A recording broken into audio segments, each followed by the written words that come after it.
the next, I would say, pressing topic in the sport over the past 24 hours. The owner of the Baltimore Orioles talking about the long-term future of players in Baltimore. A New York Times interview. I believe it was Tyler Kepner, right? Who wrote it? Who's excellent.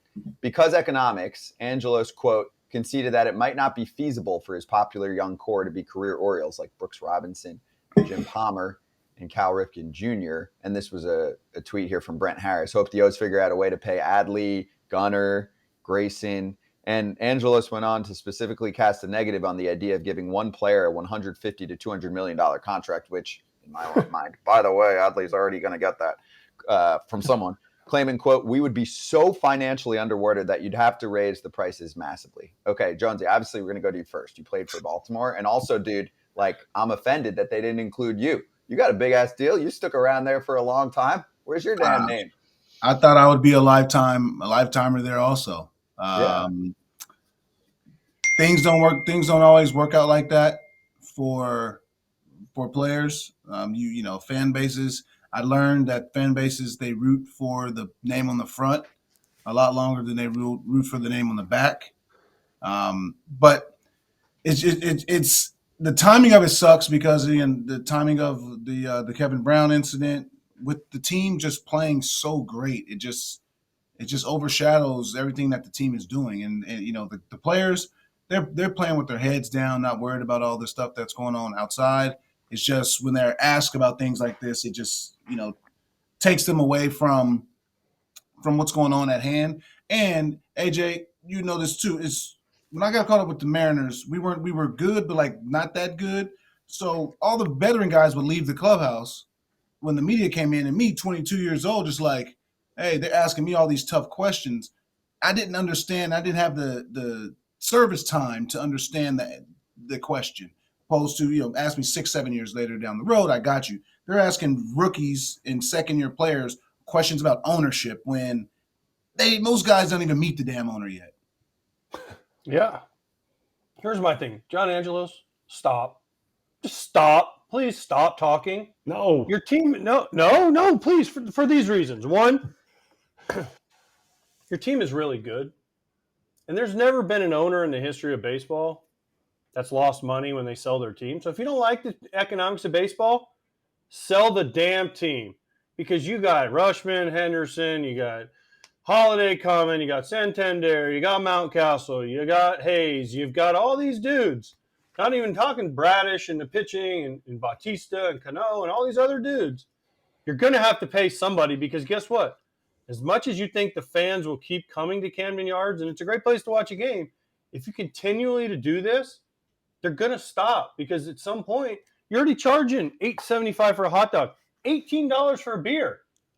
But their payroll's huge. Their payroll's 28 out of 30. I was joking. I know, but what I'm saying is at some point, John, and this is not about you, John. This is about the team. Yeah. So stop doing interviews and stop talking about things like this, suspending Kevin Brown, not signing the lease for Camden Yards. Now you bring up the payroll. We haven't gotten to Masson yet. Like, stop. Let the attention be on the team. This is not about you, John Angelos. Yes, we all know you own the team, and your dad owned the team for a long time. But let it be about the organization, Mike Elias and Brandon Hyde and the Orioles. Like, it's not about John Angelos. Just sit back in the back. I just always look at, like, the Patriots are kind of the model. Kraft, he just said something very, but when he said it, it meant, but now you got John Angelos like, oh, this is about me and me. Look at me. Like, dude, shut up and go away. But he has to explain himself because this is an exciting young ball club that is going to be good for a certain window of time, and then they're going to cost more, and then they are going to leave if you don't lock them up to early extensions. The teams that do it right, and I know there have been teams that have done it wrong, that have tried to lock guys up to extensions, and they haven't all panned out. But most ball clubs, when they have longevity, it's because they did lock up players long term. Like the Atlanta Braves. Look at the Atlanta Braves. Jonesy, wouldn't you like the Orioles to be the Atlanta Braves? It's not like Adley Rutschman's going to fall off a cliff. Gunnar Henderson's going to fall off a cliff. Yeah, but the Orioles are operating, payroll-wise like the Rays or even maybe less than that. Lock these dudes up. They can lock them up now.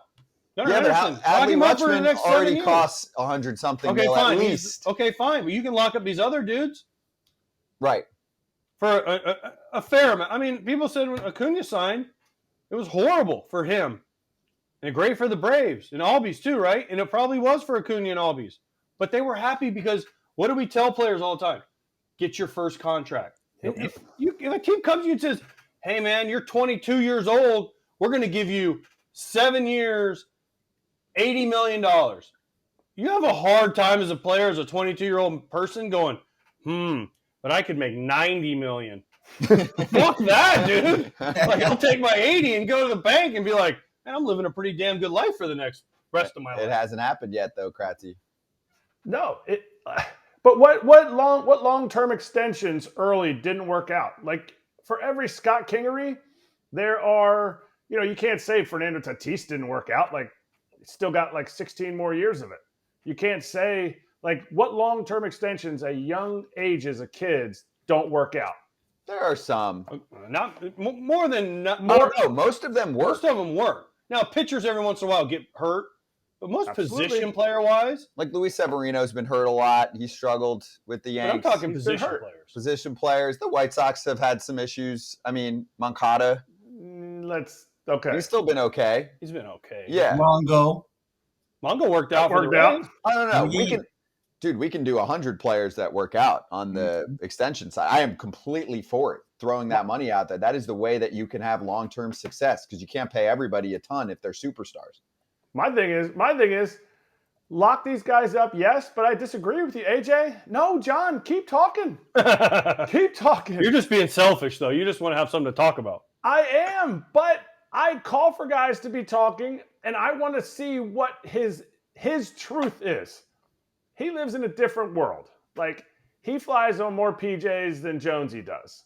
Like, he lives in a circle of people who probably don't have the kinds of overhead costs for their organization like a baseball owner would have.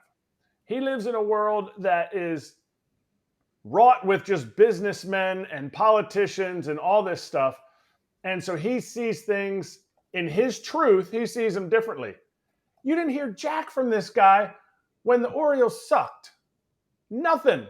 It was like a 3-year hiatus. He came out of hiding to make fun of, who was that, Connolly or Dan Connolly? I forget who the writer was. Yeah, Dan Connolly. Yeah, when he was challenging, hey, look at our books. I mean, this is part of the problem, Kratzy, is they're not poor. If they were poor, you sell the team. Open the books. He won't. Open the book. You don't even need to open the I'll books. open the books. We already said he know. would. Every owner is rich. But he said he would, We don't Kratzy. need to go any deeper than that. He said he would open the books. I So want do one it. owner at one time to have the courage to actually show all the books. If you're bitching about your business and you Show the books. you own a franchise, this goes through any sport, Jonesy.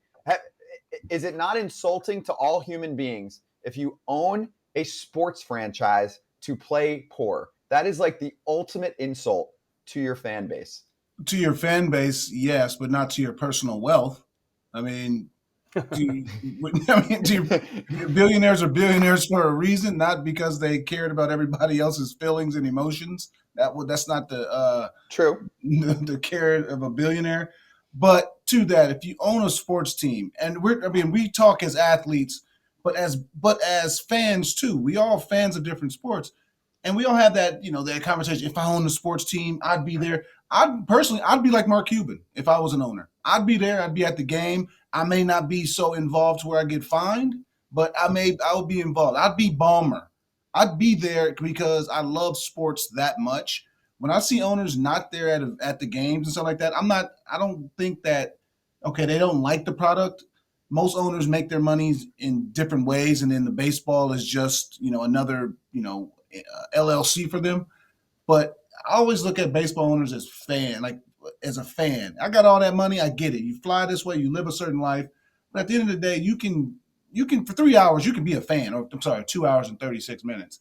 You can be a fan, and you can be a little kid. It's okay to have a hot dog and some nachos and spill something on your shirt. You don't always have to be so ownerish. You know what I mean? That's the kind of owner I would be. That is perfect. That's the perfect line. Don't be so ownerish. Just it's your toy. Have fun. Otherwise, You're don't rich. do it.